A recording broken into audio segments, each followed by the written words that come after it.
Madam మన server పూర్తిగా కాలిపోయింది. ఇక ఇది దేనికి పనికిరాదు మేడం.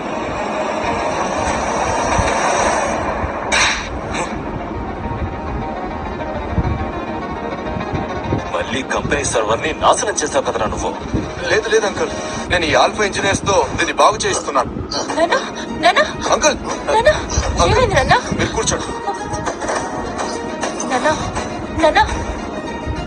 ఈ కంపెనీ కోసమే నా జీవితం మొత్తం కష్టపడ్డాను.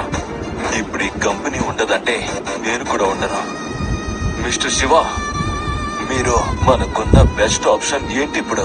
ఎట్టి పరిస్థితుల్లోనూ నేను ఈ కంపెనీని కాపాడి తీరాలి. నా కంఠంలో ప్రాణం ఉండగా నేను దీన్ని పోగొట్టుకోలేను. ప్లీజ్ చెప్పండి. Rao industries technical director mister Raj Kumar ని కాంటాక్ట్ చేయండి సార్. అతని దగ్గరున్న డిఫెన్స్ సిస్టమ్ ని తీసుకోండి.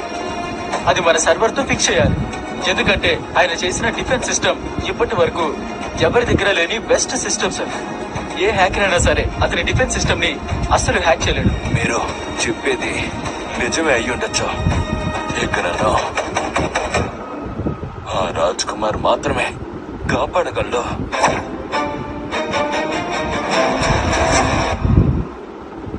కానీ నేను అతను మన కంపెనీ నుంచి తీసేశాను. ఇప్పుడు అతను మన మాట వింటాడా? మనకి హెల్ప్ చేస్తాడా?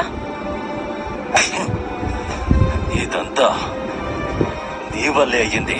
నా కంపెనీ ఈ రోజు ఈ స్థితికి రావడానికి కారణం నువ్వే. నా కడుపున ఎలా పుట్టావే నువ్వు?